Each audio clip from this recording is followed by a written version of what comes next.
Hello, everybody. Would you please stand and join me in the Pledge of Allegiance? Pledge allegiance to the flag of the United States of America and to the republic for which it stands, one nation, under God, indivisible, with liberty and justice for all. Before we begin, I want to apologize for us starting a little bit late tonight in these trying times. Our executive sessions have run over a couple times, and I apologize to you. Last Monday, August 17th, we had a meeting to receive an executive session to receive information administration with regards to the availability of Chromebooks and other devices for the upcoming year. We began at 7:57 p.m. and we ended at 8:10 p.m. There were no votes taken afterward. And this evening, we met in executive session for personnel and legal and information on the openings of school. And we began the executive session at 5:37, and we ended at 7:02. Can we have roll call? Yes. Mike Alferi. Here. Jennifer Bretz. Here. Diane Zibatoni. Here. Vince DiAugustine. Here. Jeannie Smith. Here. Paul Ward. Here. Scott Learn. Here. Tony Pompiani. Here. Sonia Brajic is missing this evening. Okay. We will miss Sonia too, and just to let everybody know, she's not here because she's donating time coaching her team, and we appreciate that time. Dr. Maloney, would you mind reading our mission statement? Sure. The Hempfield Area School District, in its commitment to excellence, shall engage and educate all students for personal success through a shared responsibility with the student, family, and community in a safe, secure, and nurturing environment. Thank you.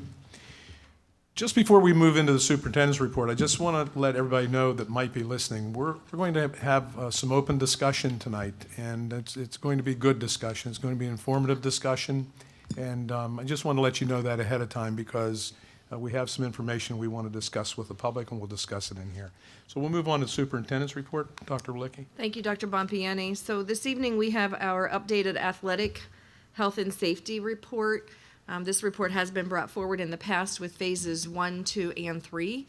And now that there was a meeting by the PIAA this past Friday, our district had an athletic committee meeting on this past Monday, and we'll be presenting a revised plan as a board motion this evening.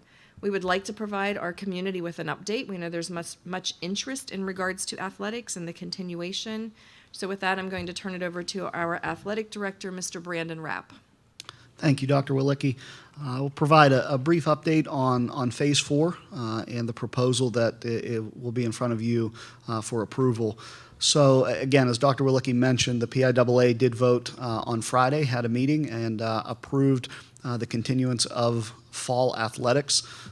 And with that, we felt comfortable updating our plan. Our latest version in Phase 3 that was approved, I believe, a month ago, addresses all of our practice procedures, and those will remain in place. All of our practice procedures as we move forward throughout the fall season will not change, but Phase 4 specifically addresses competition. It addresses things such as transportation and the procedures specific to that competition. And again, what we really wanted to drill down to, we had some additional guidance today as well. The specific events will, and the guidelines associated, those will obviously vary depending on the sport, and the guidance, again, indoors with a 25-person limit versus outdoors of a 250-person limit, and how that impacts each of the individual teams and programs that would be traveling to that event. We did receive some additional guidance on that and are working through those procedures from a league standpoint. But Phase 4 specifically addresses, the current mandates that are in place, from the PIAA, also from the governor's office, and so forth. So, again, I hope everybody's had an opportunity, to review those. But our goal and focus then will be to drill down from this point forward, just looking at the specifics on how those teams will be impacted, and the guidelines that the PIAA has recommended for each individual sport. So again, just a brief overview of Phase 4 as we address competition moving forward. Questions from the board or comments? We can go, Vince, do you want to start? You want to go in order? Yeah, Yeah. no, I just have one question that I think is important for the public, and I know we discussed this earlier, and it can go to Lisa or Brandon or Bob, really. When you do have a positive case, the Department of Health is responsible for following up, obviously, and they are the ones, so for example, Mount Lebanon, Seneca Valley, they had some issues. Who gives us the guidance or who tells us what we have to do after that? You're correct. So in the event, certainly in the media, we've seen a number of situations, and obviously, we've had our statement this week as well, but you are correct. So in the event, our procedures, not only will we, follow our protocols of our plan, but we also are required then at that point to contact the Department of Health, and they provide guidance for us or any local entity in providing the instructions and the guidance on how they are to proceed from there. Again, I don't know if, Lisa, you have anything to add, but. Thank you. That it, Vince? Paul, did you have something, being on the athletic committee? I guess just a question. So both the PIAA and the WPIL have formally approved proceeding, right? That is correct. That's correct. I just wanted to clarify that. Okay. I don't have anything else. All right, Scott Martin. No, I have nothing. I think it's a great plan. I think we need to move forward with it. And Jeannie. I also think it's a great plan. And one of the things that I'm a little bit upset about is I feel that WPIAL and the PIAA kicked it back to the local boards. And they're requiring us now to make a decision because they didn't make a decision. They did make a decision saying you can go forward, but they're saying that's really up to the local school boards. And I'm concerned. I don't know if this is the time to bring that up. What? Dr. Bompiani, did you want me to We talk? can talk about it now, or we can wait till we get to the motion. And Let's because wait till- it'll- we'll wait till we get to the discussion will motion. go to it, but if there's any questions, I think that's a good comment, Jeannie. And if there's any questions directly to Brandon about what he just brought up, then we'll just do that now, and we'll reserve this. I'll call on you I have no questions first. for Brandon. Okay. Anybody else have anything for Brandon? Other than, even though I have concerns, I think what he is doing right now is excellent, and it's the best we can have, but I will voice my concerns at the vote.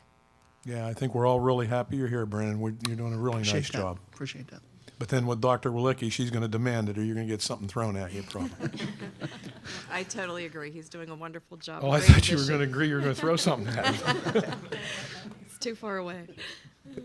So, okay, we'll move on with the rest of the agenda. Thank you, Brandon. Appreciate it. The second part of my report this evening is in regards to our cyber program.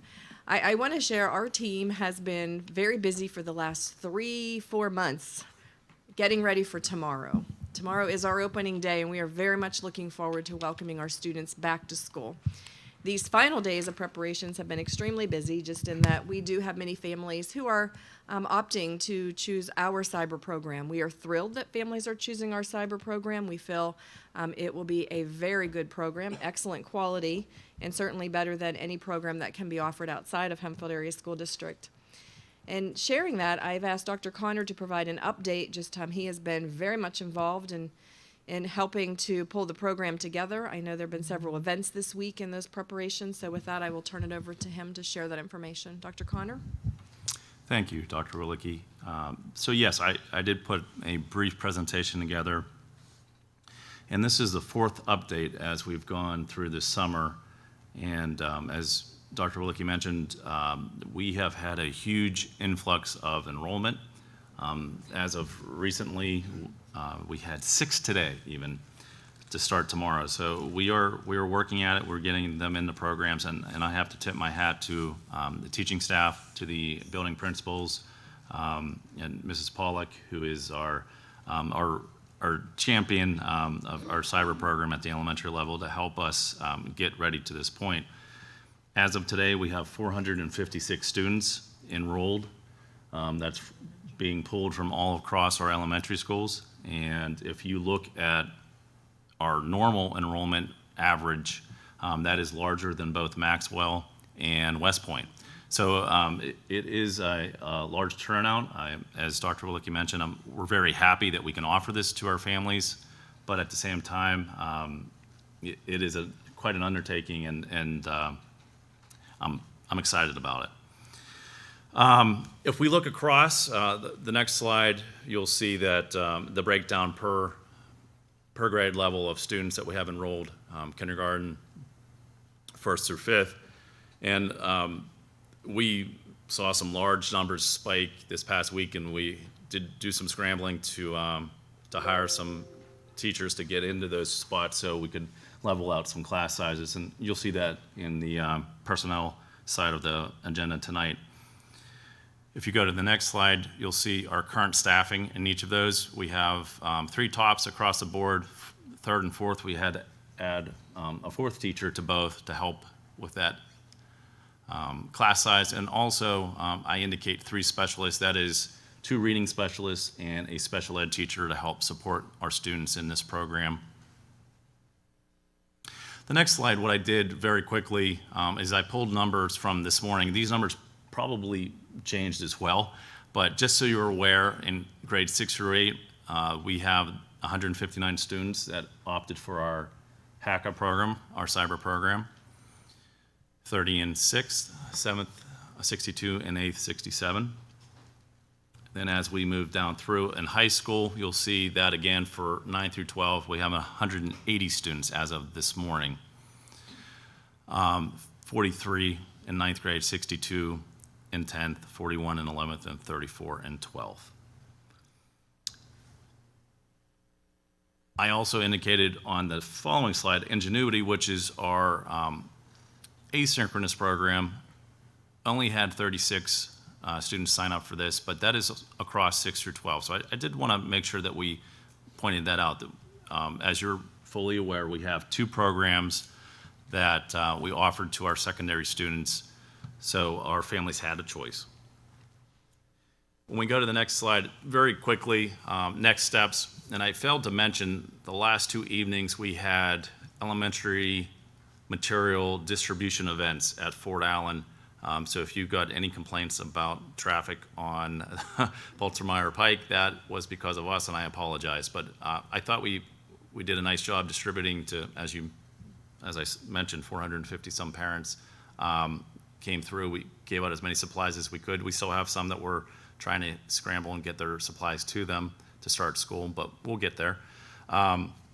Tonight was a Meet the Teacher event being hosted virtually by our teachers at the elementary program.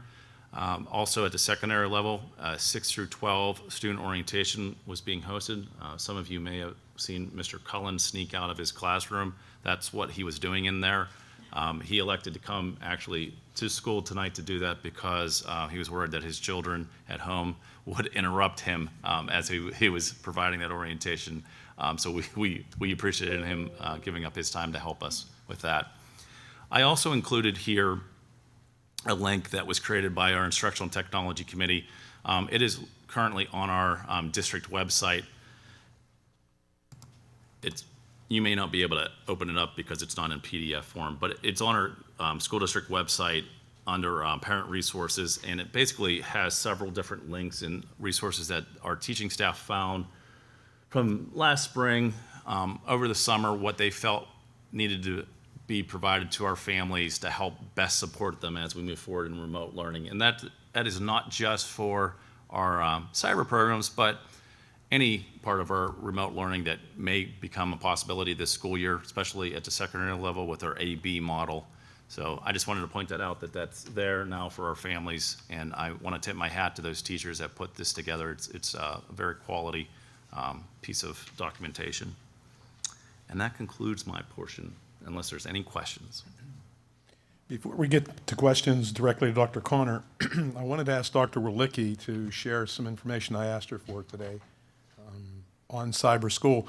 I've been a critic of private cyber schools, not a critic of them as much as promoting our cyber school. I even saw on Facebook once that they felt the district was bullying them. We're not trying to bully anybody, but we are trying to protect your money. Wayne Wismar's sitting here, our business manager. I've said this before, it's over $11,500 for any regular student to be educated. We have to pay that without any questions on where the money's going to the cyber school. And for special needs children, it's over $20,000. Last year, our budget took out over $2.2 million of our budget, which is a large amount of the budget. So we've been very, very aggressive to try and get ours going. The job that Dr. Willicke and Dr. Connor and their staff has done is amazing, and I just think everybody here is happy. When I look at the numbers, when we look at the numbers and we see the different types of cyber we're putting out, it's amazing to all of us, and I'm sure it's amazing to you that they can get this. The parents have been amazing. The ones I've been in contact with in my office and have called me, they have really wanted to know and really want to understand what's going on and do what's best for their child. And as I said before, there are so many different opinions out there about this pandemic and opening school.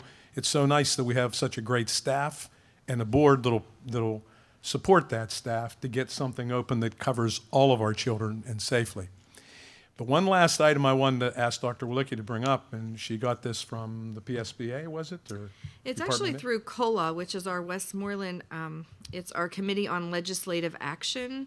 So we do have representatives. PSBA is supportive in this regard, and we have members of all of our school districts in the county who participate. And this was a part of a brochure that was put together and shared. So we will link this to our district website, and we'll be happy to share this information. So what Dr. Bompiani referred to was in looking at how does a school district in Westmoreland County compare to cyber schools. And this document includes a number of cyber schools, probably about 20. And the data that is shared is based upon the PSSA and Keystone information. And the school year from this data now is from 2018. Of course, we did not have PSSAs here in the spring of 2020. And this data does go back one more year beyond. And it takes a look at how did the students score in regards to the number that were proficient and advanced. And it looks at three different contents. So ELA, which is literature, math, and took a look at the Algebra 1, and then science, biology. So these were the high school Keystone courses, and then reports what the county average. So in Westmoreland County for the public schools, we see that the English was, ELA was 79.5, Algebra 1 was 56, and science, biology was 70.2. The statewide average is listed as where our ELA was 79.5, the statewide average was 63. The list has the scores for the cyber programs, and without calling out the names of the actual programs, I'll just read some of the scores. We have some that are 37.5, 21.1, 56.6, 24. There's a 5.4. So certainly we can see there is a huge difference between the performance on the Keystones from the 2018 student achievement from students in the cyber schools versus students in our public schools. The same for Algebra 1. I mentioned that the county average for public schools is 56. We see scores, just again, without calling out the names of the schools, 39.1, 14.3, 4.6. So certainly, we're seeing differences in that our students are performing at a much higher level. And biology, 70.2. For the county, the state, 64.3. And again, the range of scores are certainly 27.5, 20, 4.6. So this information is public information, and we will share this on our district website. I think it further shows the value of our public schools, and certainly hopefully encourages parents to consider our cyber programs over outside cyber programs. Our curriculum is based upon our Hempfield Area School District curriculum. We realize there are parents that may in the future want their children to transition back to our brick and mortar, and we believe our program will put our students in a position where that transition will be very smooth, in some cases being back with their same teacher in the same curriculum. So that would be a seamless transition, which is certainly what we desire for our students in our community.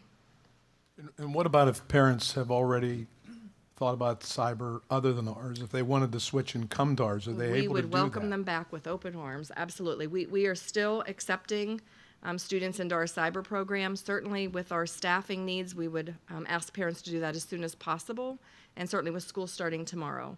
But certainly we welcome families to contact us to enroll in our cyber program. Wonderful, thank you. Board questions, we'll go around the room. Mike, do you have any questions on the presentation at all? No, thank you. Vince? I do not. Jean? No, I don't. Scott? Do not. Paul? I do not. Jennifer? No. And Diane? Just a comment. I think what this administration has done with our cyber school is amazing. Thank you. Yeah, it just boggles the mind. It's wonderful. I think we all agree with you, Diane. And to the public, please, if you know somebody who was looking at some other cyber and you want to share the information you got tonight, share it with people so that they can call Dr. Willicke, call the school district. Okay, Dr. Willicke, is that all? That concludes my report. Thank you. Thank you. Do we have any hearing of citizens? We do not. Thank you, Bob. And student representatives are not here. They're not online either. Correct. They are not this evening. I think we all look forward to meeting them all, and so Gianna and Jacob, when you can be here, that'll be wonderful. Solicitor's report, Mike? Nothing this evening, sir. Thank you, Mike. And Board Secretary's report, Nothing. and we'll go on to educational programs then. And I think this is what everybody's waiting for. Dr. Smith? Jeannie? Thank you. I move that we approve E3520, which is a service agreement between the day school of the Children's Institute and our school district for the purpose of educational and related services beginning August 1st and ending July 31st, 2021. Do we have a second? I second it. Mike, you seconded? Jen did. Oh, Jennifer did. Okay, good. Do we have discussion? Any questions for this? Okay, hearing none. All those in favor, please signify by saying aye. Aye. Any opposition? Motion carries. Is that it, Jean? That concludes my report. Thank you. Thank you. We'll move on to personnel. Diane? Thank you. We have a number of items tonight. I make a motion that we approve P-139 through P-154. It includes hiring a cyber secretary, leaves of absence, long-term subs, special ed paras, part-time building aides, resignation of a grad fellow, and bus driver and substitutes. Okay. Do we have a second to that motion? I'll second. Is there discussion or questions? It's seconded by Paul. Sorry. No discussion or question? Hearing none. All those in favor, please signify by saying aye. Aye. Any opposition? The motions carry. Is that it, Diane? Yes, thank you. Thank you very much. And we'll move on to athletics. Vince? I move that we approve A-21-20, and that is the updated Phase 4 athletic health and safety plan. We will also be issuing a revised waiver pending the solicitor's approval that all athletes will have to sign. Okay. Do I have a second to that? Second. Second by Mike. Who was it second? Scott. Mike? Scott. Gotcha. I'll get one, Well, let's have some discussion on this. Vince, you want to start? Yeah, sure, I'll start. So I feel like our administration has worked tirelessly on all plans, not just the athletic plan. I believe the state of Pennsylvania has roughly 500 districts, and I think our plan is up there with the best of those. I feel you'd be hard-pressed to find a better plan. So with that being said, if it's approved, essentially the ball is in the court of the athletes, the coaches, and the parents as well, that they are able to be 100% committed to the plan and carry the plan out. So no matter how good the plan is, we need everybody on board and everybody 100% committed.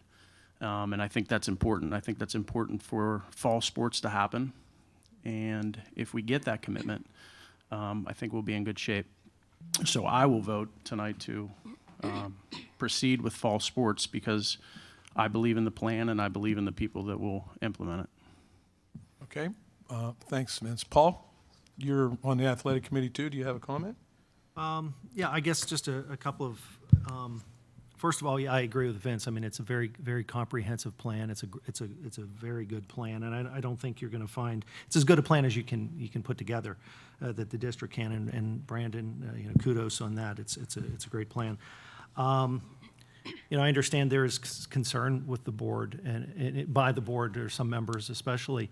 I guess the one thing that we have talked about at past meetings, and I think came up maybe a little bit earlier, that looking back at the meeting that this administration and board had with Excella about a month ago, there was some discussion about, one of the concerns, some of the folks on the administration here, as well as Excella professionals, raised concern about mental wellness of students. And, that's one of the reasons why I am going to support the plan, because I think this, trying to get sports, present sports for the students is going to help that. And it's one of the biggest concerns I have with what we're seeing with COVID-19 and isolation of everybody, especially young people. So that's one of the reasons I thought, wanted to highlight that why I fully support this. Plus, I agree with Vince. I have confidence in the administration. Brandon being here has brought hasn't been here long, but has had a significant impact in a very short period of time. So they have my full confidence. Wanted to share that. And one more comment, as Vince said, this is going to rely heavily on the commitment of everyone involved, from players, athletes, coaches, parents, families, to make sure this works and follow the protocols if this is approved, because it's, we just have to have the commitment and the discipline. Everyone has to. And I had a couple of comments on the plan. I don't know if we want that now. Should I suggest that? I guess. No, go right ahead. Two comments on the plan. There's a section at the top of page 1 where it references, there's an asterisk, any directives currently implemented by the Department of Health and/or CDC and Governor's Office that supersede the restriction below must be adhered to. And I just want to make sure, there are a lot of information that comes out of the Department of Health and the CDC and the Governor's Office, and my suggestion would be that we revise that language, instead of saying any directives, to say any formal orders and directives, because we want to make sure whatever that we're not. Well, just to be clear, that we're going to be acting on what is formally coming out of the Department of Health, the Governor's Office, and the CDC, because there are a lot of extraneous comments that are made in whether it's a press conference or various places that are not formal guidance or directives. Okay, Mike Prungo, you heard all that, right? Yes. Do we have to change something if he does want to put that in, or is it can just be inserted? That can just be inserted. It can be. Okay. All right, and I have one other question. Under the limitations on gatherings, it says gathering sizes of up to 250 individuals, indoors or outdoors. Is that? Well, and how I would address that, I think your last two comments, those tie hand in hand. This is our athletic director talking, Brandon. I apologize. Yes, That's okay. Brandon Rapp. So the intent behind that first comment that you had advised, we revised to formal orders, and I think that's a great advice. The reason that is in place is for situations such as this. So we recognize that there are a number of orders that do come out regarding gathering sizes, depending on the certain facilities, whether that's indoors or outdoors. Our plan encompassed more of a general approach, but we recognize that, the current order for an indoor gathering that our athletes would be impacted by, it limits them to 25 indoors. So the intent was that we'd not have to come back and revise our plan every time they changed those recommendations, and that's why the plan would allow for that. But again, that initial line that you had mentioned, well, then we will adhere to whatever the strictest orders are at that given time. So it just allows us to adhere to those guidelines without changing the plan or needing to revisit the plan every time a guidance changes, for sure. Thank you. No, and I thought that was the case. I wanted to clarify, because if anybody saw this, there could be a misunderstanding at this Absolutely. point. Yeah, So I just to appreciate clarify that. what it is. Thank you. Your That's all I question have. on the 250, I just wanted to clarify something with what you said, Brandon and Paul. The 250 people outdoors, are you saying that they're allowed to have fans then? At this point, the gathering limitation outdoors is 250 across the state. However, there is an additional order that does not permit spectators at youth sporting events. So there are no spectators permitted. However, if we were to host an event in our stadium, we would be allowed to have up to 250 people present. That would include the athletes, coaches, maybe potential media, EMS personnel of that nature would be allowed to go up to 250. But the current order not to allow spectators is still in place. Okay, I wanted you to clarify that for the public. That's what I thought it was after 2 meetings ago discussion, but I wasn't sure. And that probably makes me more sad than anything that a parent can't watch their child play a football game, a contact sport. That really, I hope we can find a way that that parent can, but that's beside the point. Jennifer, do you have any, Paul, you're finished with your I am comments? finished, thank you. Okay, Jennifer, do you have any questions or comments? I think the plan is excellent, and I'm with, Vince and Paul, that it comes to the students and the parents working with what the staff and what, what the athletic director has in place. And I'm comfortable, with if they signed a waiver. And, I'm comfortable with going ahead and playing sports. I work with parents, and their kids are, there's talk around the office where, there's mental health issues with children being depressed. And, I'd rather see kids playing sports and interacting in that way if they follow those safety guidelines. Thank you, Jennifer. Diane? It's very difficult to disagree with all the right things that the board members have said. I agree. It's probably the best plan that we could have. I still have major concerns, and we all realize that education is the reason we're here. But sports play such an important part. But I'm very concerned that once we start competing, kids are going to have even more opportunities to get this disease.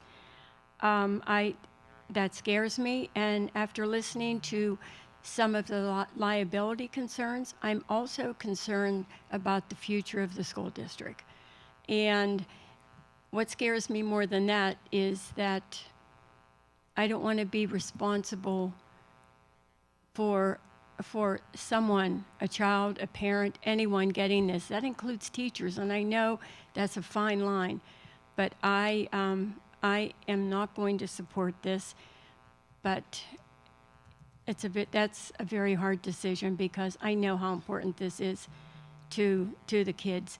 But after we take the vote, I would like if Dr. Maloney could explain some of the things we're doing to help mental health.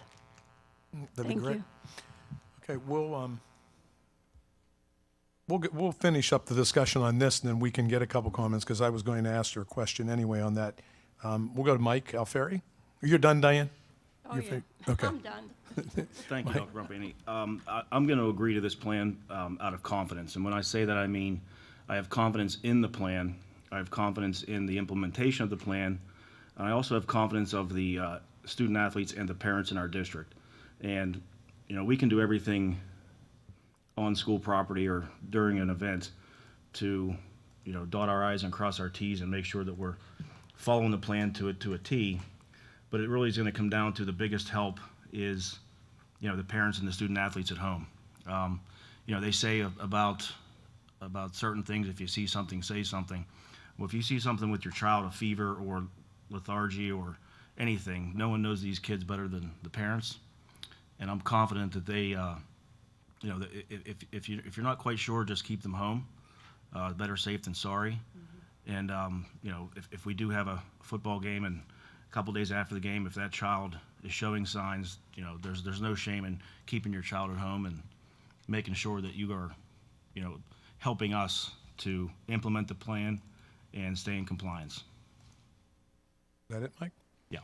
Brandon, just to tie into that, if a child is ill or the parent thinks he might be having a problem, or she, and they keep them out of an event or a practice, you're going to assure the parents that the coaches aren't going to hold this against the kids when they compete, correct? That's 100% accurate, absolutely.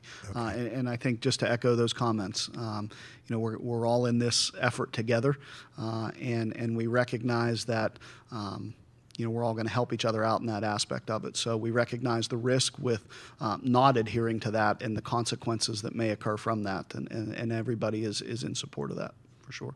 Okay, thank you.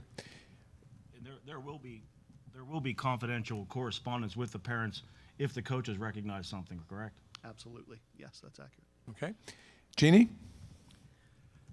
Thank you.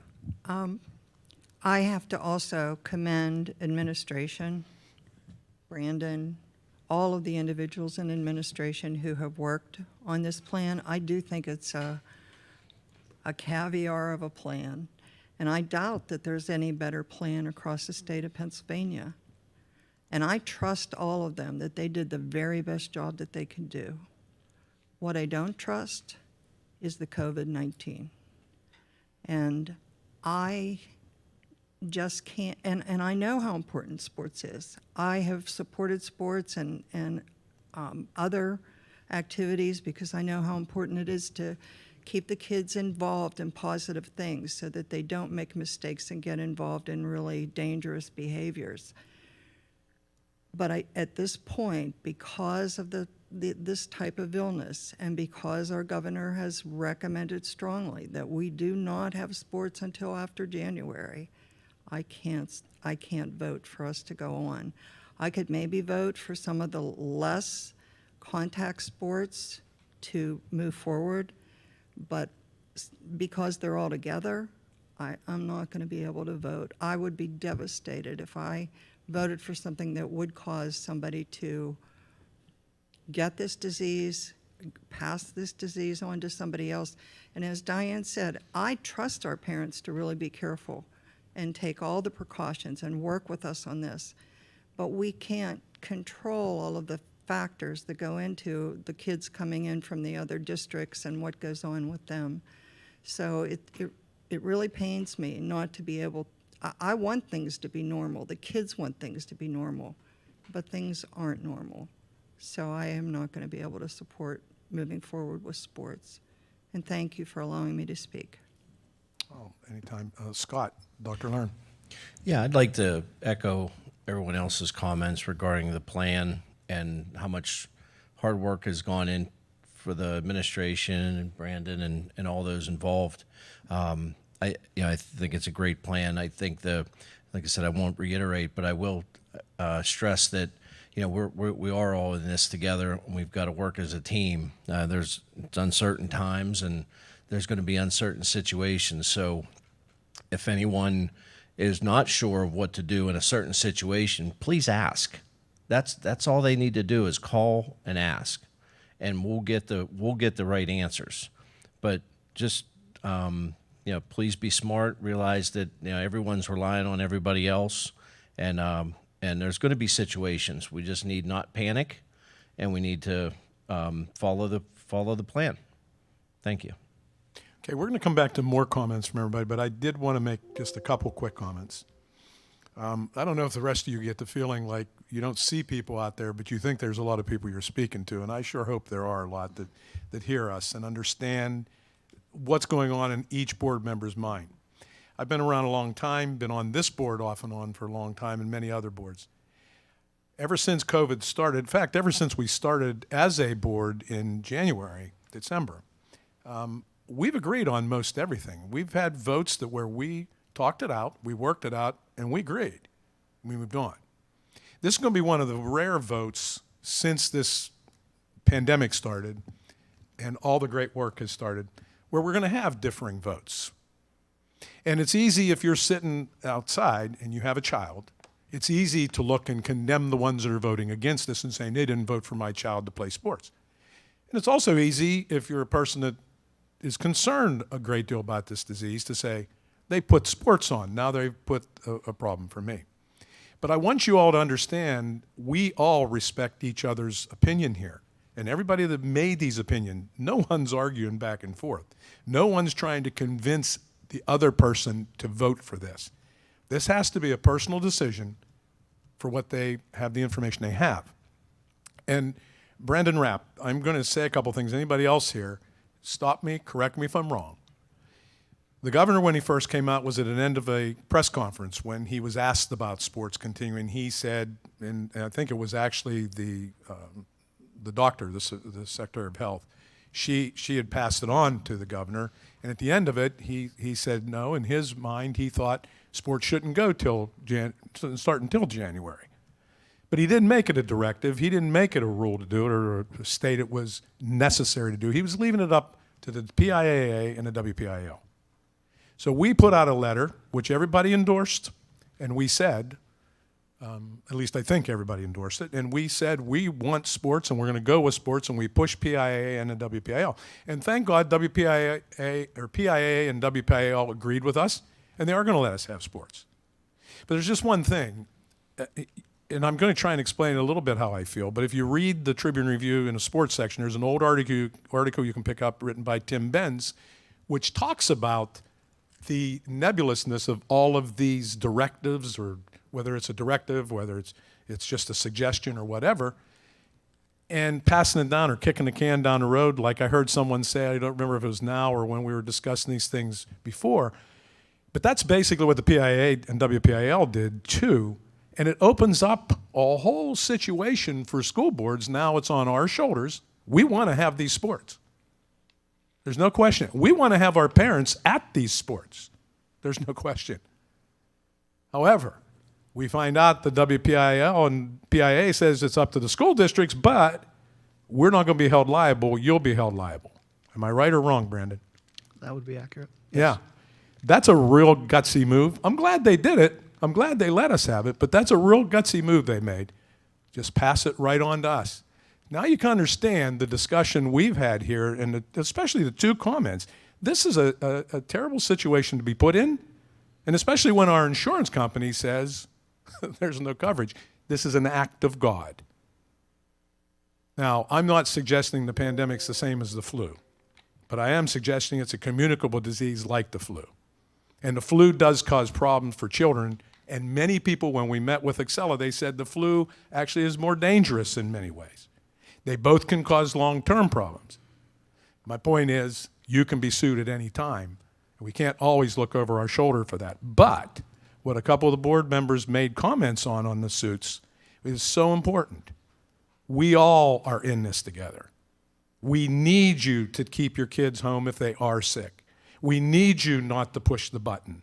We need you, because if you send your child to a sporting event, or school for that matter, and they test positive. Now we have to let the Department of Health know this, and then they do their investigation. Am I saying that correctly? Right. So when an individual tests positive, typically the Department of Health will then reach out to us to inform us if Right. we've not already heard. Yes. So then they come in and look at this scenario. If you withhold information and your child's sick and comes in and they're COVID, the whole program's shut down. Maybe the school will be shut down. So it is important. We're team players, all of us. So I just wanted to bring that up for discussion. And Diane, you asked for Dr. Maloney to make a comment about the mental health aspect as it relates, I think, to Excella's information they gave us. Dr. Maloney? I just wanted to thank the board for allowing me this opportunity to talk about the things that we're doing at Hempfield to support our students with mental health, behavioral health, and social emotional learning. Currently, we have school mental health supports in the district through our staff. We have 14 school counselors, 3 school psychologists, 1 school social worker, and a behavioral specialist. We also have student assistance teams, which are also known as SAP teams. In our elementary schools, they're ESAP teams. And on those teams, we have teachers, school counselors, school psychologists, the social workers also on that team, administrators. We also partner with with Westmoreland Case Management and Supports, that they provide us with what we call liaison services through Westmoreland Case Management, which is our base service unit. So they're able to, if the team determines that a child needs some outside supports, they're able to help the family navigate that process and get supports for the student. We also have the team would provide in-school supports as needed to help that student. We also partner with Excella Health. They provide school-based therapy for identified students. That's not necessarily a part of our school. We do have them in our buildings, and it's an outpatient therapeutic service. We also have the Social Emotional Committee working on resources and interventions for students and families. So this is a committee that was developed during our pandemic planning. So this is all of our school mental health professionals and some administrators, some teachers that are helping with that. All students in grades 6 to 12 are trained on our Safe to Say Something, which is a anonymous reporting tip line where students can, if they have concerns about another student, if they're having their own concerns, they can reach out to this anonymous tip line and get support. And I think it's important to note that all of our staff, every single person, was trained this past March in the suicide awareness and prevention. We have a policy that goes along with that that's actually, it's a very good policy. It's very in-depth, and our teachers were all trained on the policy and on 4 hours of prevention training. And then just this past week, prior to this, or no, this was it was last Friday, all of our teachers were trained on the trauma-informed care, which is also a mandated training, and they were trained on the policy that was up for preview on the 30-day review, and so that was all part of that training.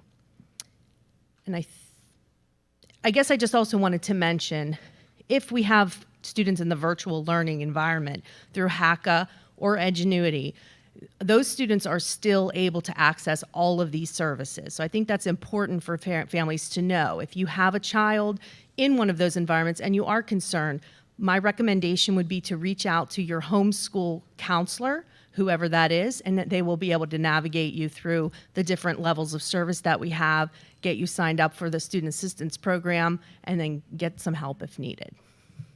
That last tidbit was I was going to ask you about that, because cyber students, they can still access all of our training that we have there, right? Yes, and all of our students in cyber will receive the universal intervention, so class lessons and things like that the school counselors do. So the elementary school counselors especially are working together to provide those services through those programs. And I'm sure we wouldn't turn away any student that's in a different cyber school either. Is that correct? No, they would not be our student. Are you talking about like mean- PA If they needed cyber? mental health, that their parents thought they needed help. And they're at PA Cyber or Agora. Yeah, but They they're would still- use the services at their school. Right. They have those, But if okay. they're Right. in our All right. cyber program, they would. Yeah, I'm talking about HACA Edgenuity students, our students on our No, rosters. I knew what you said. I just wanted to clarify that because I want to make sure a kid in trouble. I mean, like I brought up earlier to you, the studies out say what a large percentage of students have thought about suicide, contemplated in the last 30 days. Not our students. This was done nationwide. And so any student, any person, I know we want to help them. That's all I'm bringing it up. I will say, if there is a student with concerns, that's Safe to Say Something. The anonymous reporting system is for all districts, all schools, private, cyber, across the state. So that would be an easy outreach that the student would get support no matter what school they were in. Okay, I appreciate that. And for anybody that's confused, including board members, of why we put that part on the athletic committee discussion is part because of discussion bringing it up, and I thought it was point to bring it up at that point. Now, having said that, we're going to go back around the room with other comments and questions since we brought it up. And Vince, you had asked earlier before we even broke there. I'm going to go to you first, then I'll get to Eugene. So I think it's important to understand that whether we move forward, whether we voted to move forward or not, you still have choice. If you're not comfortable, you do not have to send your kid, out for the team. And it's the same with school if you're not comfortable. But I think one thing that's important to understand is regardless if we go forward with fall sports or not, these kids are doing, they've been playing sports all summer long, competitive sports, practice, travel. It's been going on all summer. And if we canceled fall sports, they're going to continue to play, and they're going to continue to, if you're worried about being affected, and they're doing that not being monitored by a plan. So while I respect everybody's opinion, I think it's something that's important to understand that, there's still going to be playing whether we approve it or not. And I know that I just saw that Pittsburgh Public School, which has, I think, 650 athletes in the fall, agreed to, I know there was a lot of discussion down there, but they're going to agree to have fall sports as well. So I just wanted to bring that up. Okay. Jeannie, do you have other comments? Well, I had a question for Dr. Maloney. Go ahead. Dr. Maloney, if a parent were very concerned about his or her child, what would you recommend that they do? Concerned about their mental health About their state? mental health? I would recommend they contact their school counselor at the home school, if they're a virtual student or wherever their student attends, and talk about options, talk about what level of service they might need, and even referrals if necessary. If the student might need student assistance team to talk about things that could be happening in school to support that student, or if it's more outreach to other resources. Could you explain just a little bit more about what a referral to the student assistant team, the SAP team, what happens after that gets referred there? So once the team would meet, and the referral can come from anybody. It can come from a parent, it can come from a student, it can come from a teacher, it can come from a counselor. We would have, the team meets once, typically the 6 to 12 teams meet once a week. The elementary teams meet every other week, and they discuss whether or not they need, what are the things that are happening with that student. Do teachers have concerns that have that student?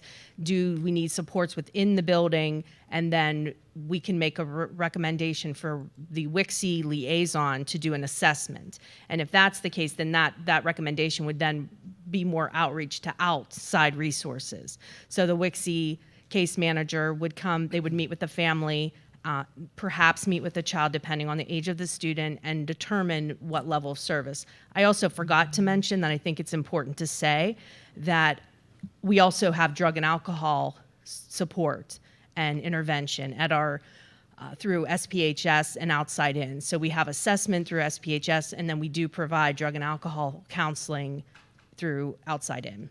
So once that's done, the family can reach out to these agencies, or they can get connected to the agencies, and then the liaisons do follow up every 30 days to see how it's going and what else needs to occur.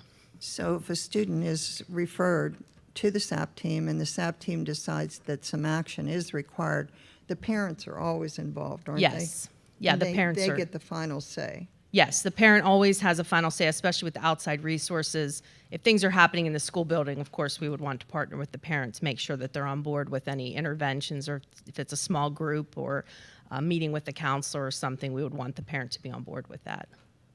Thank you. You're welcome. Thank you. Thanks, Jeannie. Other board questions or comments on the motion or with Dr. Maloney?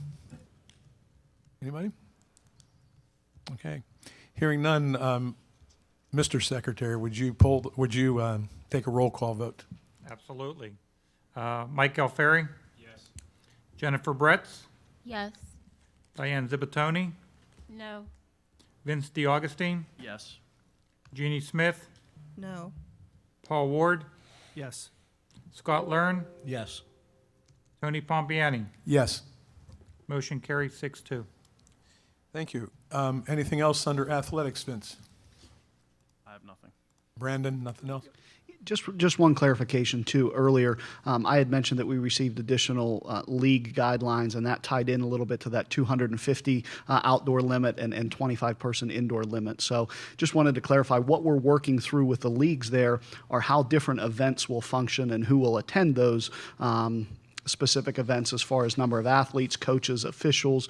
As far as our outdoor events in football, we'll also be working with, the cheerleading teams, the bands as well, as we're working with our opponents and other local districts we're devising plans so that we can make sure we're consistent, and it's a consistent approach as to who are, attending those events across the local districts. So, again, that's what we're working for now at this point is we'll work through and identify who the 250 people will be when we host a home event, and then also when we travel to another stadium, what our travel teams or squads would look like when we work there. So that's the next step in the process is what we're working through with our own individual groups.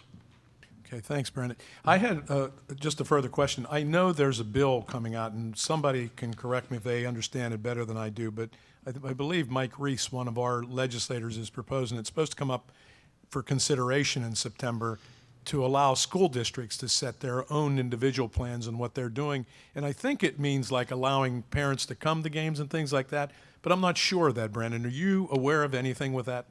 You know what? I'm not 100% certain on that. Okay. At this point, I have, the PIAA has approached the governor's office with a request to allow at least parents at sporting events. But at this point in time, I'm not sure that any guidance or any further dialogue along those lines has occurred. And again, maybe that will in the future. And do you have any advice for us, what we can do to help the PIA to get that done, or there's nothing we can do? Just wait. What's that? Call it a car show. Oh. That's a good point. No, Is there any I advice think to- at this point, the PIAA and the folks that are advocating on the side of athletics are appreciative of the guidance that we've given and the support we have at this point. So. Okay, I appreciate it. Thank you. And if there's nothing else with athletics, we'll move on to supplemental contracts, and Sonia's not here. So, Paul, would you mind taking that? Sure. So I put forth motion S-12-20, which is the resignation of the student council advisor for West Hempfield Middle School, and then S-13-20, which is the addition or the approval of two supplemental contracts, one being for advisors, student council advisors for West Hempfield Middle School, and yearbook advisors for Wendover Middle School. And that's all. Okay, do I have a second? I'll second. Second by Mike Alfieri. Motion by Paul Ward. Any discussion or questions on the motion? Hearing none, all those in favor signify by saying aye. Aye. Any opposition? Motion carries. And that's it for supplementals, Paul? That's all. Okay, we'll move on to Finance Committee, and Diane, would you mind taking that? Yes, thank you. I move that we approve F 8920, that is the a tax assessment appeals settlement, and F 9020, that Brandon Rumbaugh Solutions LLC be approved to provide a concept plan for an access road between the Haynes House and the high school at a cost of $2,500. Okay, do I have a second? Second. Second by Dr. Jeannie Smith, and motion by Diane Cibatoni. Any discussion or questions? Hearing none, all those in favor, please signify by saying aye. Aye. Any opposition? That motion carries. Anything to add, Wayne or Diane? Done? No, thank you. Okay. We'll move on to Policy Committee. Jeannie? I move that we approve PO 4020 as written, and this is an update on our attendance policy, number 204. And in discussion with Dr. Willicke on this, it was explained to me, and Dr. Willicke, you jump in here if I mess anything up, that because of the attendance with the cyber part of our schooling, especially, that I'm So the policy. Go ahead, you explain And it. actually, Dr. Maloney could probably do a better job because she made the revisions to the policy. And it is really in regards to what we're talking about this evening. If parents have concerns in regard to their children having symptoms, that they hold them home. We've actually relaxed, I'm going to say, our attendance policies a bit to help parents to make those decisions because we would prefer that their children be kept home and not sent to school. Dr. Maloney, do you want to share the specifics of what was Sure. changed? Absolutely.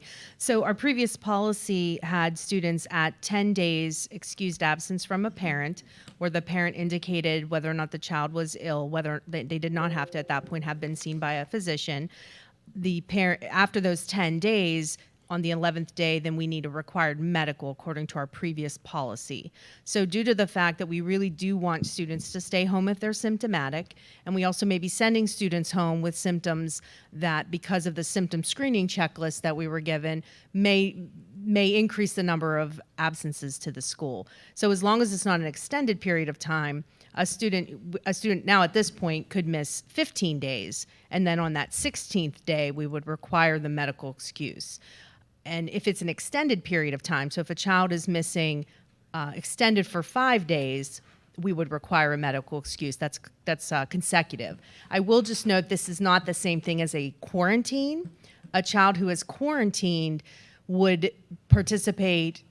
We would not consider those absences as long as the student was completing work during that quarantine period. So we are trying to relax those restrictions. That was a guidance that was given to us at the very beginning, even regarding how to support our families and making those decisions. We know how difficult it is sometimes when you start to worry about, are you on your 11th day? Now you might want to send your child. And if you get to a point where you're at a number of days, please reach out to your building principal and talk about that, because I think we want to work with families to make this a positive experience so that we're not sending kids because of fear that we're going to have to go to the medical doctor. So Before we get to any discussion or questions, do I have a second for that motion? I'll second. Second by Vince, and the motion was by Jeannie. Are there any questions to what Dr. Maloney, Dr. Wiki was talking about? Any comments from the board? Okay. Hearing none, all those in favor, please signify by saying aye. Aye. Any opposition? Motion carries. And Jeannie, you have a report? Well, there just are two reports under there, and they both go with that policy. So if anybody's interested in reading the ARs, they are also included. Okay. And that concludes my report. Thank you. Thank you. We have school board report, and Scott Learn, would you mind taking that? I hope I didn't get you to. I'd love to. Like the SB 1020, that the attached updated HASD health and safety reopening plan be approved and amended to include the updated criteria regarding wearing of face masks. The motion by Dr. Learn. Do I have a second? Second. A second by Diane Cibatoni. Do you want to do some? Sure, I can share. At our previous board meeting, I believe it was that same evening, we received updated, and I know the PDE called it clarification. I believe it was a change in the criteria. The previous criteria included a statement that if students were seated at least 6 feet apart, that they could remove their face mask within the classroom. And that was a part of our plan up until this evening's revised plan, because the state then changed and indicated that it was a clarification, and again, we believe it was a change, that now states that students must wear their face mask at all times. The only exceptions are when students are eating or drinking, if they are and seated 6 feet apart while they're eating and drinking, or if they're engaged in a task in which the face mask inhibits them from being able to complete that task. And the third now does allow for breaks in wearing the face mask for up to 10 minutes for the break when they are, again, 6 feet apart. So we believe that our hybrid plan, certainly our secondary students attending every other day, our elementary students, now with the large number of students that have chosen our cyber program, that has really reduced the number of children in our elementary classrooms. So we can provide social distancing of 6 feet for students to be able to have those face mask breaks. And we do envision there being multiple breaks, especially for our youngest learners who this may be a bit uncomfortable for an entire school day. So our plan was revised to reflect that information. Any questions or comments from board members? Hearing none, all those in favor signify by saying aye. Aye. Any opposition? That motion carries. Do we have to go through the reports in special meeting? We do not. Okay, no board members have any questions on any of the reports of standing committee? Dr. Lauren, have anything for the CTC? That's the only. Yeah, I have something that's relatively brief regarding the CTC. Because I wasn't able to give a report last week because we voted on our plan on this past Wednesday. We did, happy to announce that we did vote to hired Jason Lucia. He's the new executive director of Central Westmoreland Career and Tech Center. He's a native and lives in Scottsdale, native of and lives in Scottsdale, he's local. Comes to us from Mon Valley CTC, where he was the principal. He brings a lot of energy, knowledge to the school. He's already addressed the teaching, the staff there, and I've gotten wonderful reviews from his energy and the ideas that he has. So that's exciting, and I expect a lot of good things and a lot of growth from the school. At some point in the future, I'd like to have Jason come in and get to meet everybody, because we're going to be taking a new approach to how we're going to promote the CTC. So Why don't you have us come down and meet him there so we can enjoy that good food they have down there? I don't know what you're talking about. Yeah, you don't. So, in regards to the opening plan, instruction will begin on August 31st. There will be instructors 5 days a week available, just because of the nature of the situation with 9 sending schools and everyone has a different schedule. We felt that it was just necessary to have the instructors there every day. And due to the hands-on nature of instruction at the CTC, the instructors will be given GoPro cameras, so it's being a little innovative. So they can do so when the distance learning comes into play and students can't make it, they're going to be wearing cameras and obviously be able to do a lot of things in that regard. So that's kind of exciting. And then students are encouraged, obviously, to be there as soon as possible or as often as possible. And they're doing much like we are here. They're encouraging the students to drive. They've expanded some of the parking lot down there because, depending on who's showing up and what the schedule is. So it's an exciting time. I expect it to like I said, the growth to be immense. We're gonna really we're gonna see that CTC really grow, and it's going to be not only probably the premier CTC on the western part of the state, but it's going to be one of the top, if not the top, in the state. So we're excited to be growing with it. Great, thanks, Scott. Any questions from board members on that? Okay, thank you, Scott, for a good report. And Bob, do we have any hearing of non-agenda items? We do not. Okay, one last thing before we call for adjournment. We're starting school tomorrow. We are, first day. We're excited. We've been working hard for this and looking forward to welcoming our students and teachers for the first day. I think Dr. Walicki and her entire staff deserve a big round of applause from this board. Such hard work, and you can thank them, Matt Connor, all of them, just fantastic. Do I have a motion for adjournment, or does anybody else want to make a comment to that? Do I have a motion for adjournment? So move. Motion by Mike, second? Second. Second by Paul. All those in favor, please signify by saying aye. Aye.